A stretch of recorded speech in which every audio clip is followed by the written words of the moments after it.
Business Growth Talks podcast is created and hosted by Mark Hayward. In this show, we talk about how to grow a business in the growth stage. The growth stage is often marked by rapid developments, increased revenue, and an escalating customer base. In each episode, we talk to entrepreneurs and business owners who have grown businesses, and we cover topics like scaling processes, market expansion, financial management, human resource and talent development, and customer retention. If you are looking for actionable advice, tips, and techniques on how to grow, run and build your business, this is the podcast for you. Give me just 1 second. Today we have Feras Alhlou. Feras has more than 20 years experience as an entrepreneur. He initially was a hardware engineer but didn't love it, so he went to his CEO and said that he wanted to be involved more in the business. Feras has founded, grown and sold businesses in Silicon Valley and overseas. In 2019, Feras sold his digital marketing company to Dentsu, a top 5 global media company. He now acts as a mentor to startups, giving guidance on business strategy, consulting, marketing, and sales. Feras is also passionate about supporting non-profits with his time. He additionally has some side interests, including martial arts, which helps him with his business mentoring. Feras is based in California, USA. If you're enjoying this content, then please do consider subscribing, and then you won't miss an episode. Hello, Feras. How are you today? Hi, Mark. I'm doing great. Thank you so much for having me. Absolute pleasure. Thank you so much for being with me. So the first question I ask everyone on my show is, what does a business mindset mean to you? Business mindset. I'm all about getting stuff done, about execution. And I think one of the quotes that I like the most is by Steve Jobs. He said when he was hiring people, he was looking for thinker doers. And I interact with a lot of entrepreneurs. On the average, 1 or 2 founders are reaching out for help or advice. And people have a lot of ideas. Founders have a lot of ideas, but ideas, as we say here, are a dime a dozen. In my mind, it's all about execution. So it's okay, you want to have a plan, you want to do a market research, you want to do product research, you want to identify your target audience, you want to do all the solid components of a business plan and do research those well. At the end of the day, you gotta put pen to paper, write that business plan, and then you gotta execute. So I'm big on getting stuff done. I'm big on execution. Yeah, so that sort of get shit done is very much in the mindset for you. Absolutely, yeah. Yeah, I totally agree with it, because people can procrastinate and they can have analysis paralysis and they can have a really great idea, but unless you go out and get sales and actually sell your product or service, you're not going to have a business, you're going to have a hobby. Would you agree? Absolutely. And you talk about sales. When we started our first business, our first startup, I had zero background in sales. Right. And at the time, this is 20 years ago, YouTube wasn't a thing at the time. So I remember buying a set of CDs. I'm dating myself now. And listening to these things and taking notes, and what do you say if the customer said this, and what do you say if they said that, and took a couple of sales courses. That's all good and dandy, but at the end of the day, you have to go out, knock on doors, ask people to buy your service, as you said, Mark. So yeah, it is. You got to just go out there and do it. Whether you're an early stage startup, you just started, you're thinking about starting, or whether since your podcast is about growth, whether you've been around for a few years and you're, say, at $200,000, $300,000 a year in terms of revenue, and you want to go to that 7-figure revenue goal, you got to take some bold action. You got to go and explore the market, talk to maybe bigger companies than you're used to. So it's all, I think, about being out there and just doing the work, doing the hard work. Yeah. Who ran the CDs? Who was the speaker on the CDs? Do you remember? It was some real estate sales guru. I remember he had this Christmas shirt on. I don't remember the name now, but it'll come to me in a second. But it was a red package with this guy with this big smile, Pop's real estate guru. Although I wasn't doing the real estate, but all the tips he talked about, the follow-ups. One thing I remember, Mark said, sales about follow-up. When he used to travel and he would write thank you notes or just ask about people's families and children and work, and just staying in touch with customers. So that's, to me, that's all work. You just got to put the Mm. hours, you got to put the time. Yeah. And were you naturally made for sales, or was it something that you learned over the years?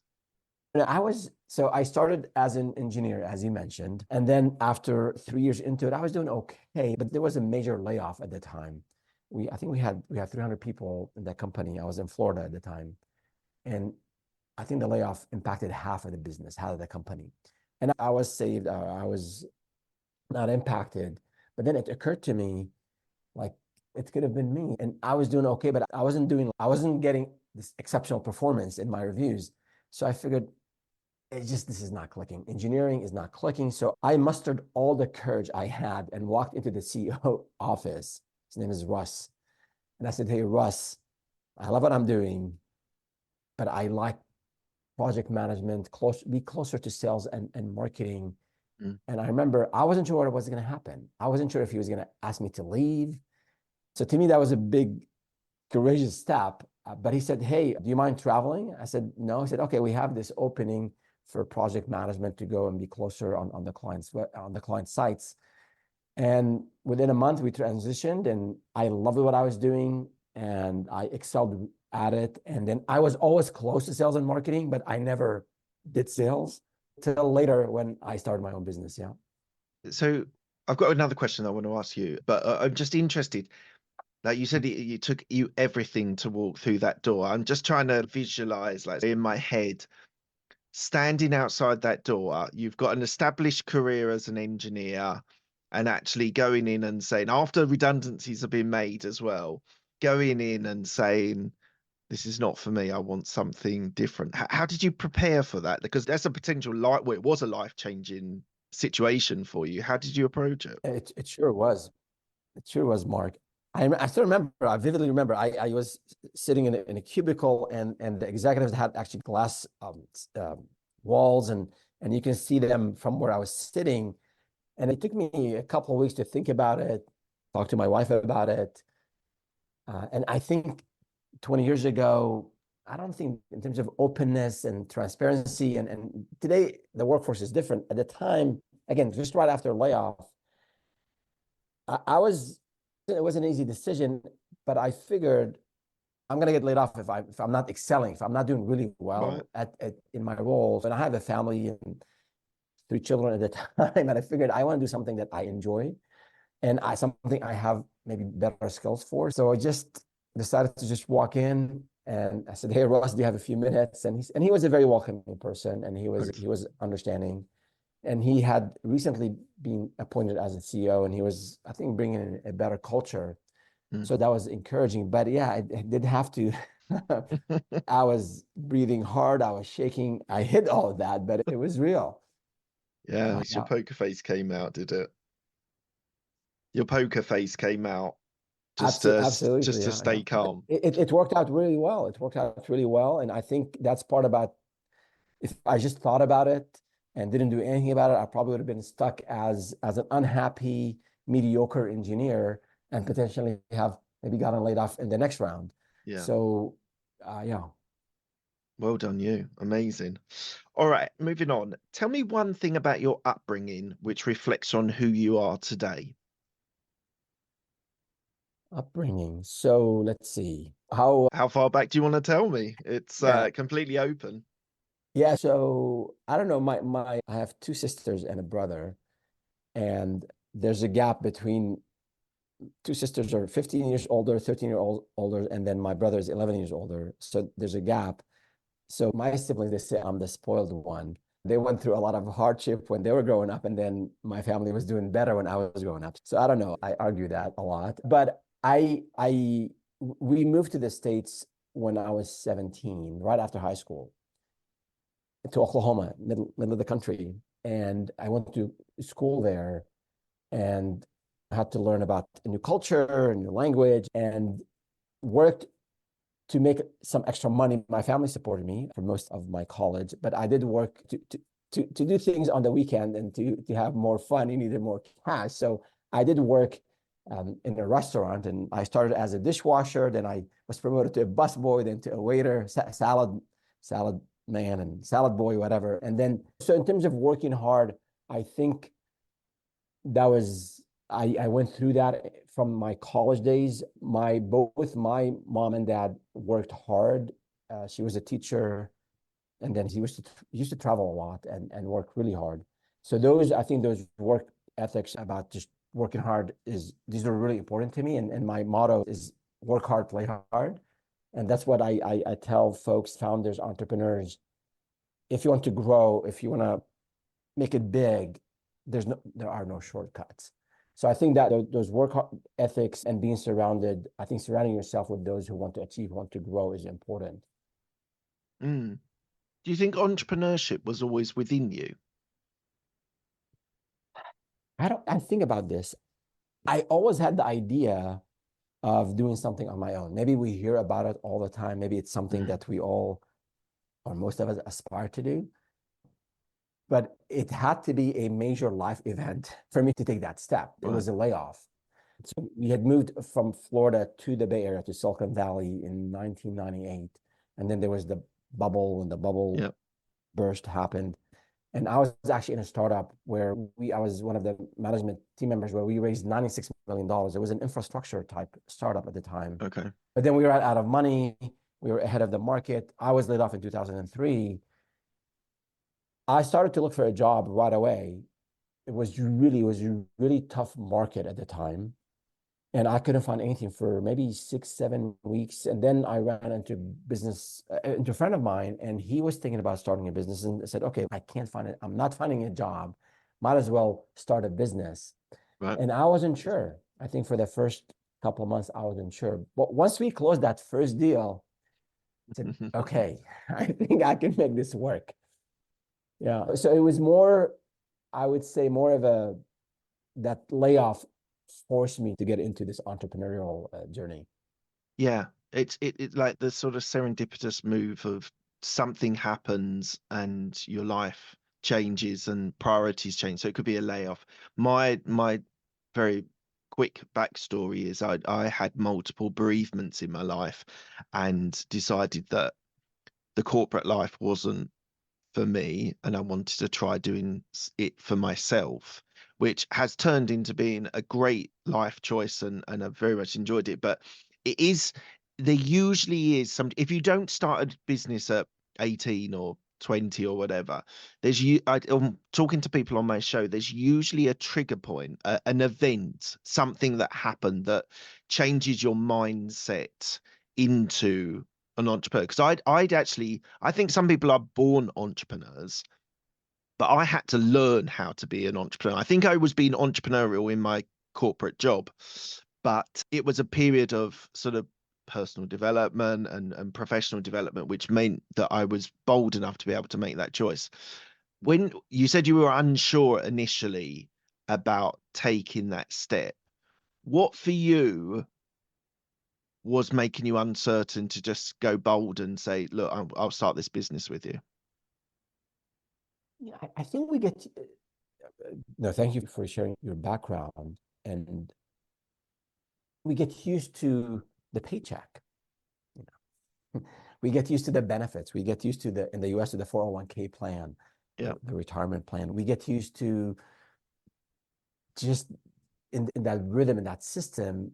And I think I was trying to remember the name of the book I read earlier last year by the co-founder of LinkedIn, Reid Hoffman. Yep. He said, The Startup of You. And he said, we were all born entrepreneurs back in the cave days. We had to go and venture out and do things.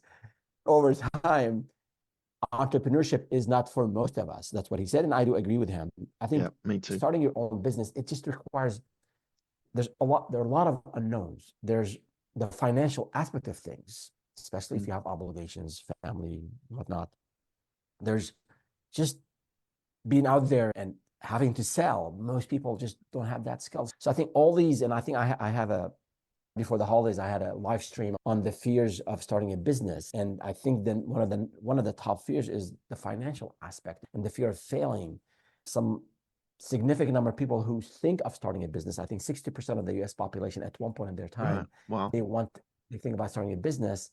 That only, I forgot the exact percentage, I think 9% or so actually, pursue it. So I think all these constraints, limitations, things we put in our mind that typically slow us down or prevent us from taking that leap. But I tell people it's a journey worth taking, but it's not for everyone. So you have to be ready, you have to be prepared. Yeah, I would agree. I think it's a mindset of people that they've got to be bold, they've got to make decisions, they've got to take. So one of the questions which I often ask, and I suppose I can ask this to you now, is about risk and risk tolerance. And so what would you say your risk tolerance is after running 4 businesses, selling multiple ones, and you're in this place of your life where you're now a mentor, helping startups? But what's your risk appetite now, and has that changed over the years? That's a good question. So yeah, now is different than before. I think there's a dimension to risk taking with what's at stake. Like, what's the worst case scenario? Mm. Like, if today, after all these years in business, and we're fortunate to be in a good financial place, if one of the businesses I'm involved in doesn't take off, if we have to shut it down, I'm still okay. I'll be very sad. I'll be very disappointed. I'll do a huge postmortem and see what's going on, what happened. But early on, and I don't talk about this a lot, but at one point I tapped into not only our savings, but into our retirement plan, our 401k plan here, which is typically in the US, you don't touch it because there's also a 10% penalty if you withdraw the money before you're 59 and a half, I believe. So at one point, a couple of years, the first 2-3 years of the business, that first business, they were really challenging. We were getting sales very slowly, and we saw the potential, but it was just not, it wasn't enough for us to stay afloat. So I had to tap into my 401k plan. I actually depleted my savings. I had an amazingly supportive wife. She was on board with what I was doing. I kept her in the loop throughout the whole process. So that type of risk is in that scenario is completely different than now when you're doing okay financially, right? So at the time, after putting 60, 70 hours a week and seeing the light, seeing the potential, and doing all the due diligence, I think it's okay. And I felt comfortable and confident that we can make it work. So I took bigger risks. And that's, I think, where, you have to look at what's at stake. And I think you also, one last thing here is you start to take smaller risk. You become better at risk taking. Yes. You don't want to just go and take a loan on your house, for example, and you just haven't vetted the idea. Yeah, so it's mitigating. Sorry, I was just going to say it's about mitigating risk, something I'm obsessed about. I'm happy to take risks to an extent, but I've got to think of the downside. What is the end result if it goes wrong? What does that actually mean to the business, to your life, to your family, or whatever? So I think the older you get, the more I still think you take risks, but it's more you have a greater understanding of how to mitigate the risks when you're taking them than when you're younger and you might make a decision a bit more rashly. Right. And for your audience, those who are starting or those who are thinking about growth,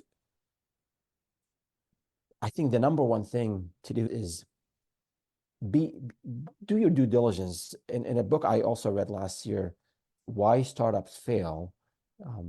Forget the name of the author now, but he's at Harvard, and I think he heads the startup department there. Right. He said one of the number one reason why startups fail, they don't do enough market research. And so in terms of risk taking, it's one thing to talk to a friend of yours and, I have this great idea and let me borrow money and start this business. That is, you're not taking calculated risk. You're not being prudent. Do your due diligence. I'm not saying you have to come up with a 100-page business plan. That's too much planning. But do your due diligence. Do some market research. Look who else is offering this service. All the things you do in a business plan.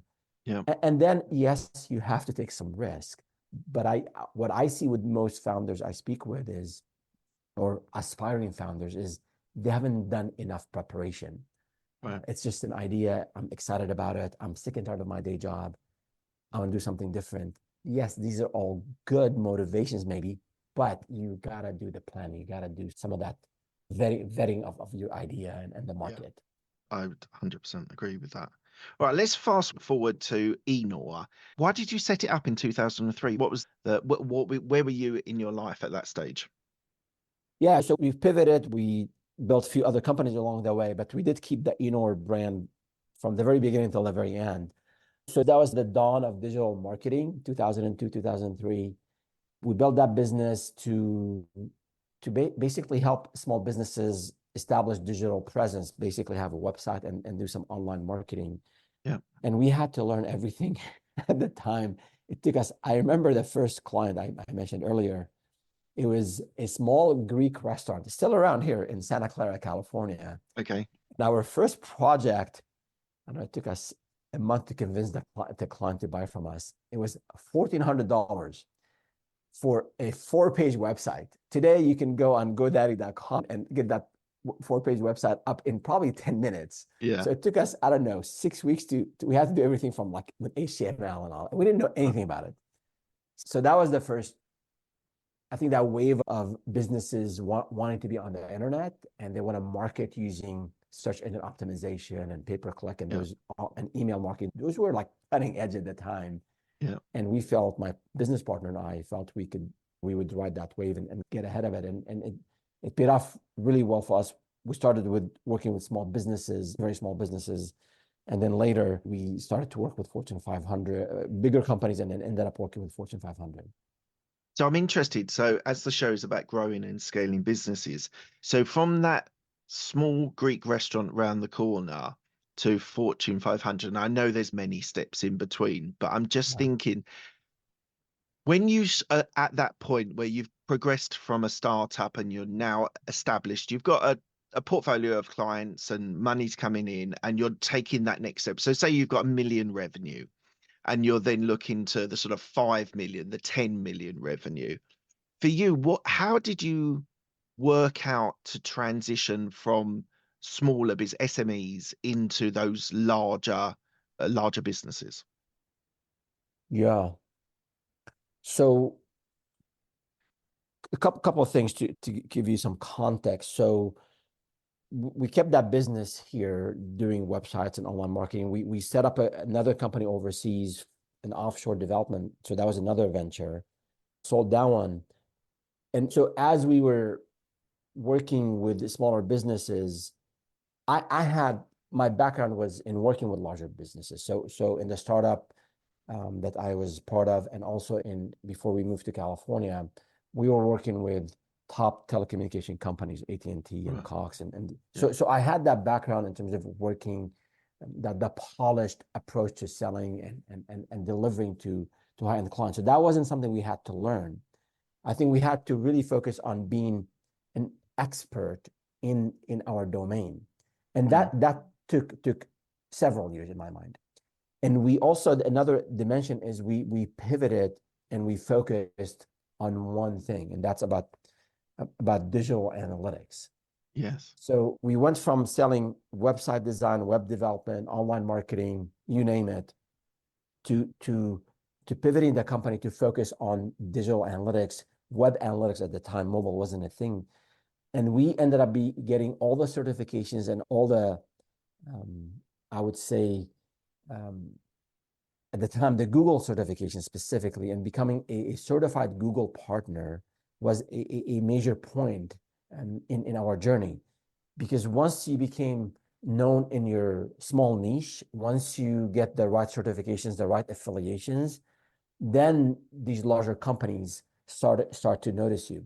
And I remember the first lead, we got listed on this Google authorized Google partners list. And we started to get leads from, and we're tracking where the leads are coming from, because we're an analytics company. So the first lead we got, it was an e-commerce client. I think it was called Karma Loop. They might be still around. And I remember we used to sell these audits for $500 for small businesses. And then just talking to this new customer, the new lead, and with the millions of dollars in revenue that they're making, we upped our pricing to $5,000 right there.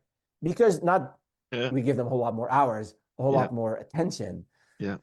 I don't think we made a whole lot of money on that project because we put so much into it, because that was our really first big project, relatively speaking, at the time. So I think that two things: developing the subject matter expertise, knowing, mastering your domain is really important, and then getting the certifications, the affiliations, so that you're noticed in your space. Those helped us a lot. So the idea of partnerships, I've talked to people before on my show about growing from small, medium enterprises into sort of corporates, into larger companies. And he said that partnerships are super important. Professionalism is obviously super important. You talked about mastering your domain. Still, all of these things, which are really important. But I just want to delve into that. Before you won that client and that client came to you, that was the e-commerce, the large client, what were you, was the plan always to make that leap, or was it that the partnership brought those people to you and then you pivoted and changed your offering? You, as you said, you raised prices, etc. So after the first, so the first year, I wasn't still sure if this is gonna be the thing or not, Okay. because we were struggling. We were barely making it. So small businesses, $1,000 here, $1,000 there. But then once, I think after the second year, and then I had a business partner, we brought in a part-time helper, we figured this is it. Now we're covering our basic expenses. This is going to be it.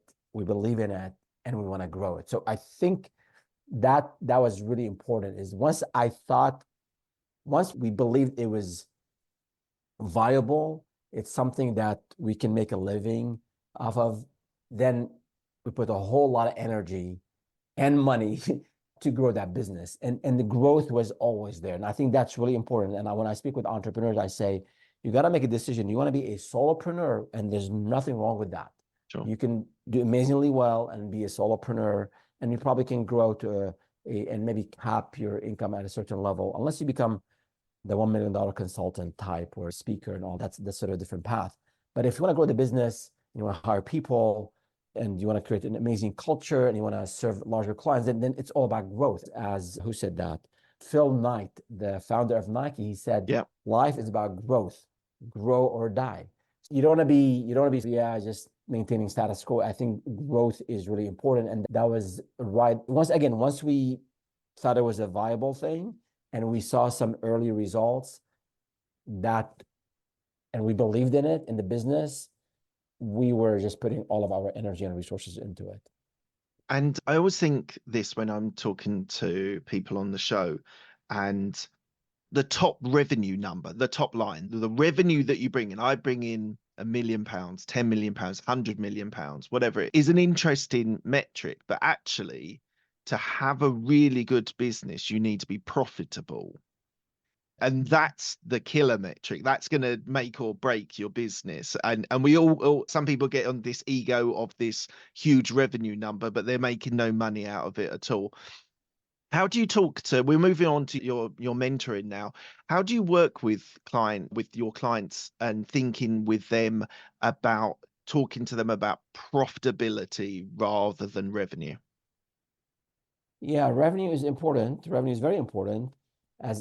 But initially, maybe the first year or two, you might be breaking even. You might be maybe losing a little bit of money here and there. But as you have payroll, as you have obligations to vendors, as you have to pay maybe rent for a larger space, you got to be profitable. If you have obligations at home, they'll be asking, how long are you going to be living in this tight situation for? So I think focusing on revenue top line is important. And of course, being profitable is going to be super, super important. I think you got to look at some basic business principles in terms of, okay, I'm spending a lot of money on marketing. Okay, what's working, what's not? Maybe optimize there. Am I making the right hires? Am I doing things inefficiently in terms of back office? I remember me doing my own accounting for many years in that first business was probably the silliest thing I had ever done. I'm still sending invoices. I'm still trying to collect money. outsourcing this or bringing someone in to help you with all that back office type work so you can focus on being out there selling. And if you're the consultant type, delivering quality work. So I think examining where sort of the expenses and how you can be efficient and save money. And obviously also looking on how you can increase your margins by maybe increasing your prices, maybe finding the right clients, and a number of factors. So you have to look at the top line, you have to look at the expenses and gradually move into very nice margins, because that will allow you to invest, that will allow you to take more money home, that will allow you to, if you want to sell the business, that's going to be an important factor in determining your valuation. Before we go too much more into your mentoring, which we're going to go into soon, one of my favorite questions asking entrepreneurs and business owners is about selling businesses. So tell me about your first experience. So the first business you sold, and what pitfalls and mistakes did you make versus the last one that you sold Enor to, where you made a really nice sale. I'm just trying to see my notes where it just like to Enor. Yeah, we were 8 figures at the time. For the first one initially, you don't know. It's all about experience, and I think people go cheap on founders, business owners. I shouldn't generalize, but initially on lawyers, on accountants, and then you learn the hard way. So not defining because we sold the first sale part of the business, not the whole business. Okay. So not defining what's involved, not defining what resources will go with that business, what that initial amount versus the payouts or earnouts, being casual about it, especially if the buyer and the seller, they know each other, they're friends, they're business partners. This stuff has to be well documented. You got to get specialists in there. It's going to cost you some money, but it will save you a whole lot of headache in the future. Yeah. Especially with friends and family members, you want to do more documentation in my mind. And I have a video on working with partners, working with family members, because the trust level is high. So we tend to ignore important details. So my recommendation would be, and what I learned from the first sale, is just go through the process in a formal way, bring in a specialist, make sure everything is well documented, the due diligence process have been gone through. Otherwise you'll end up with you being unhappy, or the other party unhappy, to ruin relationships. Luckily, they didn't have any serious issues, but we had to deal with some issues between the seller and the buyer. And what about Enor? So you were a lot more experienced. You'd been through it a few times. You sold to a large company, one of the largest media companies. What did you do in that? I suppose my question is related to, like, how did they look to you? Did they come to you, or were you looking to exit and therefore you were looking for the best buyer? Yeah, we wanted to exit, do the Silicon Valley thing at the time.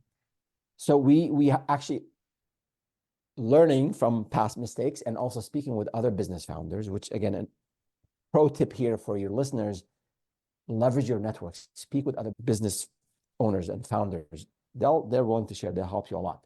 But so speaking with other business owners, people who sold before in our space, we ended up hiring a financial advisor, a company that specialized in selling companies similar to our size in our domain. Right. And they're not cheap. They might charge you, I don't know, 3, 4, 5, 6% of the transaction. So it's not going to be cheap, but that's what they do for a living. Yeah. So they will walk you through the entire process. They'll package you better. They'll have you meet a whole lot of suitors. They'll help you with negotiation. They'll review the documents. So when it's time to sell the company, you need a group of advisors. You need obviously an attorney. You need CFO type. You need obviously the financial advisor, the broker.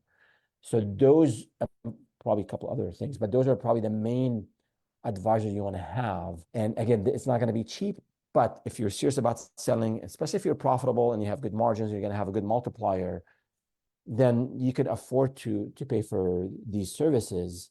Yeah. And then I think it will help you get a better deal. And so why did you transition after the sale into helping startups? I saw a number that you're helping currently about 150 startups in your consultancy. Is that right? Yeah. So over the last maybe 10 years or so. So I think once we started to be more profitable, and I used to go and speak at conferences, and we published a book in 2016. So I started to get, maybe over the last 10 years or so, get people just asking for help or asking for career advice. And I never charge for this. So and even now, on our website, we have, anyone can sign up. We have a few slots every week, 30-minute session, no charge whatsoever. We don't sell anything. I'm there to help entrepreneurs. A lot of people help me. This is my way of saying thank you to them. They're back to the community. So in 2016, like I said, I was there speaking at conferences. A lot of people would come and ask questions. I would help. And then when we sold the business, I figured, okay, I have a lot of experience in the startup thing. Do I write a book about it? I said, I already wrote a book. So I've done that. Let me try something different. So we started this business startup with Feras to help early stage founders, mainly in the services and consulting space. Yeah. It was more of a hobby, part-time. I was just trying to figure out YouTube, I'm still trying to figure out YouTube. Yeah, it's a tricky beast, admittedly. So then fast forward to the second part of 2023, that's when I went full-time at it. I have a business partner, Eric, now, and we had our first hire in Q4. So now this is I put most of my time into this venture. And the idea is, again, to be the leading resource for those who want to start a business or those who started and are struggling. You've talked a couple of times about business planning, business strategy, business cases, building up those things. How important is it let's jump to a startup. I know the show's more about growing businesses, but for a startup, how important is to actually have a business plan at the start, or is it something that grows while you're growing? It is very important. And it can be like a 1 page, and it shouldn't be 100 pages either. So I think maybe people hear the stuff about, yeah, we started on this napkin, like the founders of Google. Maybe that's what they did. But I can tell you for certain, then there's a lot of research, I remember, who was it? The co-founder of Starbucks. And I don't remember names. That's one of my challenges. Okay, that's fine. I believe they went to Spain and they visited like 500 coffee shops. It was Italy. They went to Italy. Italy, and because of the cafe culture, they wanted to bring it back to America with an American twist. Yeah. So they might have had a business plan on a napkin, but they went and did real competitive research, primary market research. So I think the idea of business planning is maybe you have 7 or 8 categories in a business plan, right? So you have to spend some time being out there researching if there is a need for what you want to offer. If you want to sell, I don't know, home care for the elderly, just make sure your market is not saturated with something like that. So do the research. What are the competitors doing? How are they positioning themselves? What services do they offer? How much are they charging? Do you have that background? Do you have that certification maybe that you need? So I'm not saying you sit down and you hire a consultant to develop this thick business plan. I'm just saying, go on YouTube. You don't have to go to my video. There are a bunch of videos on business planning. Watch these, start a Google Doc, put these 7 or 8 categories, and over the 3, 4, 5 weeks, just do some research, talk to others, be out there, buy that service, see what, like identify the pain points that your target audience is having today, and how maybe the competition is not delivering on addressing those pain points. And then maybe that could be something you pursue. I would definitely agree with that. And you said right at the start that you're not scared of hard work, and hard work, you shouldn't be outworked by anyone else. But do you agree with the Richard Branson philosophy of the art of delegation is the most important part of business? Yes, and I read a couple of his books, and the art of delegation is important. I think especially for this podcast, since it's about growth, you can't, and for founders, you can't grow if you keep doing the same things that you were doing a year ago. So the grit, the hard work, I want to master this, whatever I do, that domain. But at one point, once you've done it, once you have a process to do it, this is the time actually to bring someone else to do it for you, with you, so then you can move on to bigger things. So that's, I think, part of that growth mindset is you can't be doing the same things that you were doing last year or 6 months ago. And especially we're at the, sort of beginning of a new year. So think about, what is it that I was doing last year? And I figured those out, and I have this process well documented. I have a template, I have a checklist, I have a PowerPoint presentation, I have whatever it is. I can then bring in some new talent. They can do it for me. I can then go and focus on growing the business. So that's, delegation is really important. It does another thing about risk taking, about investing in the business, because, oh my God, can I find someone to help me with this? But it is important. If you want to scale, you got to delegate, you got to hire, you got to bring others to do the things that you were doing. And so you can move on to bigger and larger things. And one of the subjects we often come back on this show is about keeping your talent, keeping your best people. So in your experience of growing businesses, helping other people grow businesses, what's the best way, and you've talked about culture as well, what's the best way of being able to keep your best talent? I used to say this, if you take care of your people, take care of the business. Yeah. And I'm taking care of the people means financially, of course, but also the way you treat the people, the way you appreciate them, the way you make sure you work really hard so they can also develop and grow. You're there for them when they're maybe having some challenges at home and they need to slow down a little bit. So I think being really genuine and caring and generous with your people is really important, especially if you have what I would call A talent. If you have top talent, it's these days, people can work from anywhere. Yes, we've had some layoffs, especially here in the US and Silicon Valley, and maybe the market is not ideal, but there's still a lot of jobs, a lot of opportunities. So that employee retention is as important, maybe more important than client retention. Yeah. And if that should be keeping you awake at night, if you have a churn issue with your employees, people are leaving, then you got to fix. You got to really understand why, and you can't prevent it 100%, but you got to make sure you create an environment where people want to stay with you. Some people will leave for many reasons, but you want to minimize that. That's a metric that you want to keep track of, especially as you're growing and as you're doing, like, maybe hiring at a fast pace. Yeah. Okay, moving on. Why for you is a dedication to non-profits and charities? Why is that so important to you, and why do you invest so much time into that?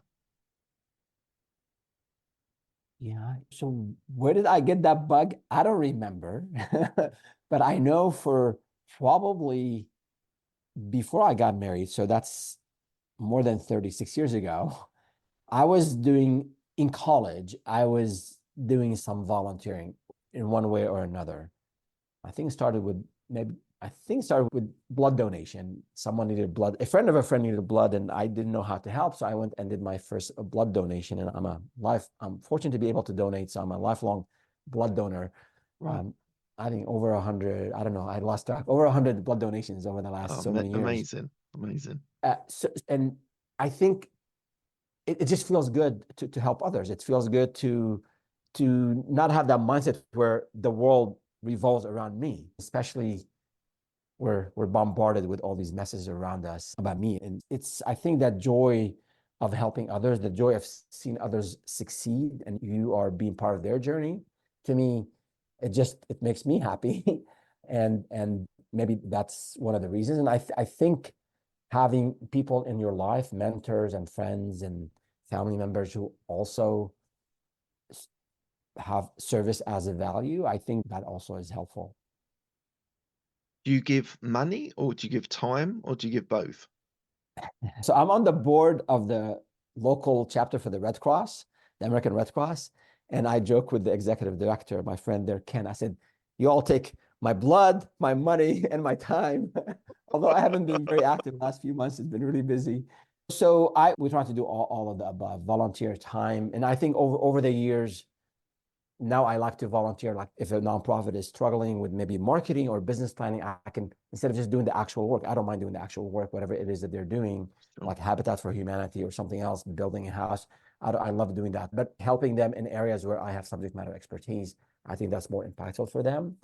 And then on the financial part of I'm a big believer in sharing. So having money is good, but also sharing with others is very important. So again, fortunately, we've been able to do that as well. Amazing. What's the plan for the next 2 to 5 years for you? The next 2 to 5 years, I'll tell you, for the next 2024 and 2025, Okay. we want to blow up YouTube. We want to grow our YouTube channel. We want to build up our mailing list, our newsletter, the Daily Advisor.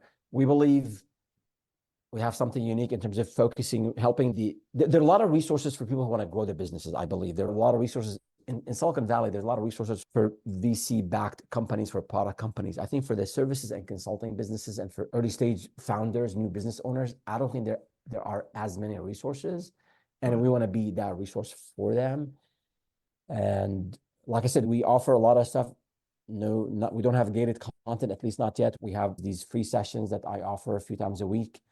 Just want to build that community, share the experiences that myself and my co-founder Eric, we have, helping the younger folks, I think, get the real authentic message about growing a business. There are no shortcuts. I think there's a lot of nonsense out there on YouTube and elsewhere about becoming a millionaire, like an overnight millionaire.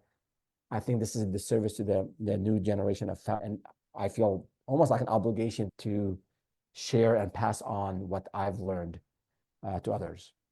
And what's the YouTube channel called? Startup with Feras, and Feras, my first name, Feras. Amazing. All right, we're coming to the end of the interview. I ask the same 6 questions to all of my guests. They're quick fire questions. They don't need a quick fire answer. What's the best decision that you've made? The best decision I've made in all my businesses is to have an amazing co-founder, an amazing business partner. Have you had a business partner in all of your businesses? In all the businesses, always had a business partner. Interesting. Why is that? I don't know, but that's how it started, and I think no one is perfect. No one is completely. Always have someone who can complement your skills, someone who can keep you in check, someone who can, if you're a very positive, optimistic, a believer type, you want someone who will balance that out. So maybe it was chance, maybe it was just destiny, I don't know, but I've always, initially, it just happened because I was looking for something, but later it was more of a conscious decision. Right. To build something with someone. It's been really rewarding. It's been really helpful. It's the bond, the relationship, aside from business. Yeah, it's really important. It has worked out really well for me. Yeah, I would agree with that. What's the best piece of advice you've been given? I've been given nothing in life that is nothing. What's that quote? Someone, yeah, I'm blanking out on it, but about something that's worthwhile, something that's worth something, it requires a lot of work. If you're not putting effort and a lot of sacrifices, then you can't achieve something worthwhile. And I'm butchering the quote, I'm butchering the message. I think I know what you mean. If anything that's worthwhile doing is worth working hard for, sort of exactly, idea. Yeah. I think that's absolutely right. I think not a lot of people, I think people that I meet in working and things like that, the like the solopreneur often is looking for the lifestyle. They're looking for, whether it's because of children or non-profits or just doing fun things, they often, and that is a complete generalization, but the people that I've met are looking to have the business to accompany their lifestyle choices. But there's another subset of entrepreneurs that are looking to be empire builders, and they want the corner office at the top of a building, or if it's remotely, they want the revenue number or the profitability metric. So where do you fit in that? What's always your decisions to build an empire, to build a big company that you could sell further down the line? I'm a capitalist at heart. So I want to grow, I want to build, I want to grow, but I'd love to. I think the concept of conscious capitalism, about sharing, about stakeholder capitalism, where I think those of us who are fortunate, those of us who worked hard, the personal responsibility component is really important to me. And they end up making it, whatever making it is, I think is absolutely important, necessary, especially in this day and age of income inequality. And we see and I won't get into politics here, but we have some societal issues around us. And I think we as individuals, we as business owners, we as entrepreneurs who end up making it, a lot of people help us along the way. There's no self-made millionaire. Some of us might have had to struggle a lot more than others to make it, granted. But once you make it, I think you owe it to, at least that's what I believe in, you owe it to share with others. And just as a important point, when we sold the last business, my co-founder and I had decided way before, that we want to take 30% of whatever we get and share it with the team. And it wasn't a common thing because we're in the services business. It wasn't like a typical VC-backed startup. And we did that. And that, to me, that is important because, okay, I made it, but these others who helped me and put their own blood, sweat, and tears, that's important for them to also get part of the pie. And again, that's what I tell folks: work hard, make it big, and share with others. Amazing. What a great piece of advice. Who's helped you most in your career? Books. Books. Right. I read/listen to a lot of books, audiobooks. And I think that early on, maybe, I think when I attempted to do a master's earlier in engineering, and I finished all the coursework, never finished my thesis, never completed that, which is terrible. Then later, when I got into project management, into the business side of things, and I fell in love with this kind of work, I did get a master's in engineering management. And I think that learning something that I was applying and learning something, like I would read something about management and people issues and whatnot, and apply it and see it working. That ignited this sense of learning and growing through learning. And from that point on, my goal is always to do a book a week. I fall short on it almost every year, but I get to 35 books. That's not too great. bad, but Very good. Sometimes I cheat. The last couple of weeks of the year, I'll find shorter books, smaller books. But I think learning how to learn the advice from some mentors on just investing in growth, like your own self-growth, that's important. Yeah, investing in yourself is super important. Tell me about a regret that you have. There are a lot of personal regrets. And here we say no regrets. I don't know. In the US, we say that a lot. And there's a book actually by, I think, Daniel Pink. He says something about regret. Actually, regrets are good. It's important to internalize those.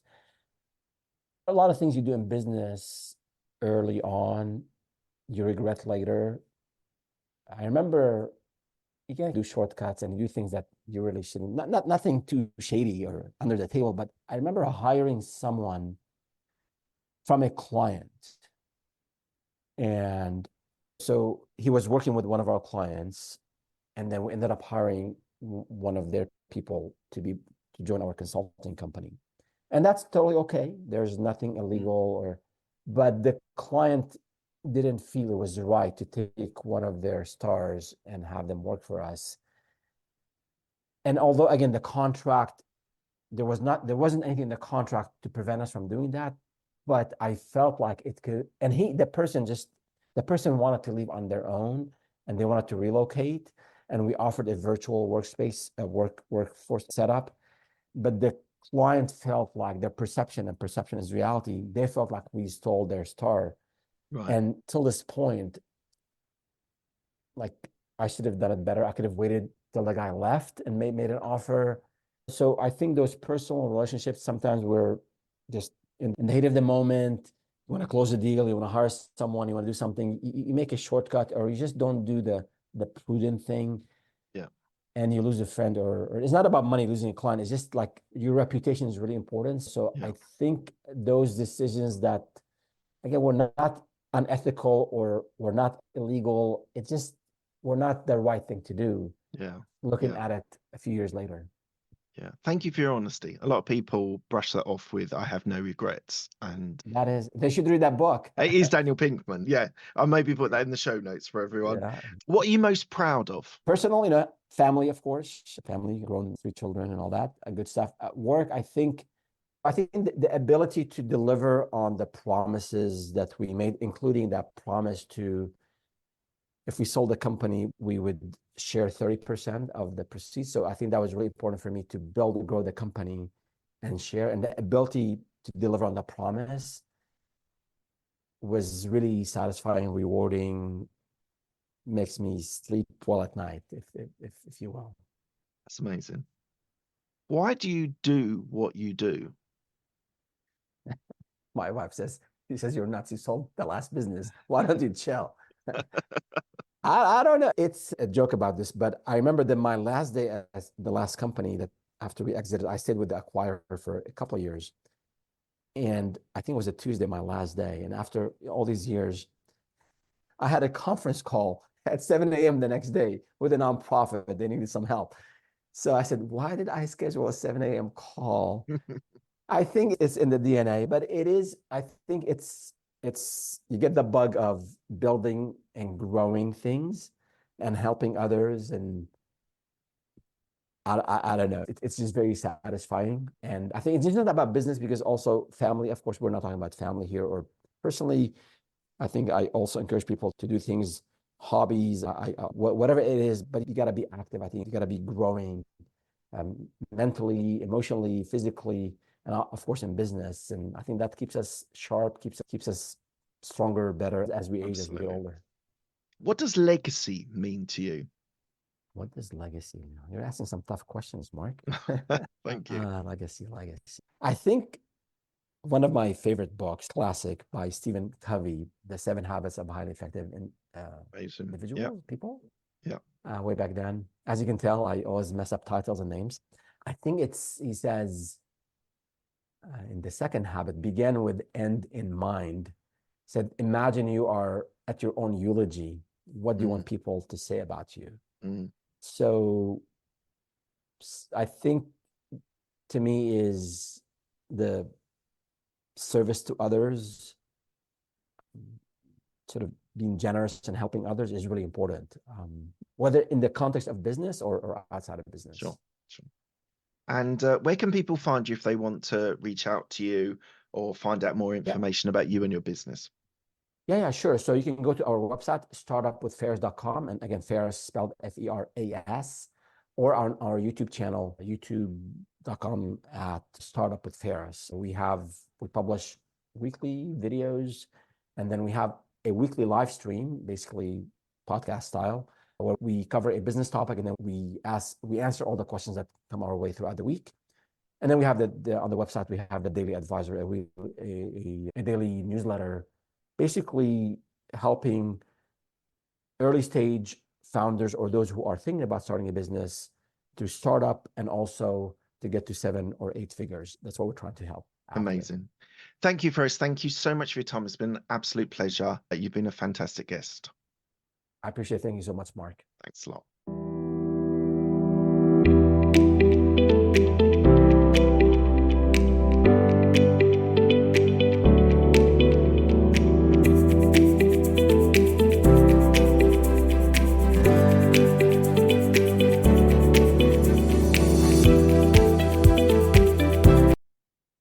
So Feras, so that was an interesting conversation. I think that one of the things, the common theme throughout the whole of that show was about giving back and giving to other people and helping other people. And he is involved in some amazing charities. The Red Cross obviously is an amazing charity, and some local things as well. And the idea of giving part of the sale of the business to employees, I think that's just the most generous, wonderful thing that an entrepreneur could do, because these people lived through the good and the bad times, and they were there with you while you were growing the business. Now, obviously, it's not their business, so they might not have exactly the same. But I think that's a fantastic way to live your life. And the guy really seemed to be hitting topics at the time when they were super relevant. So Enor, 2003, when he set it up in digital marketing, and then analytics, which was massive when I was in corporate in 2019, 18. It was like the thing. Every consulting client wanted analytics, a dashboard to see where their metrics were and they could measure things.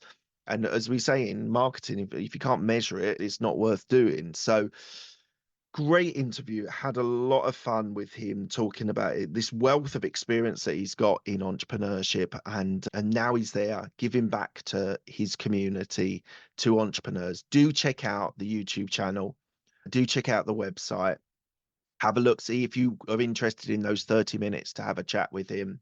And there sounds like there's a lot of content. I will be checking out his YouTube channel as well, just to see what he's doing. And I'm sure I'll be able to learn things from that website, from that YouTube channel as well. Thank you, Feras. Thank you for a wonderful conversation. And on to the next one. Thank you for listening to Business Growth Talks. This podcast is released every Monday, so don't miss an episode by subscribing to all podcast platforms, including Apple and Spotify. Have a great day.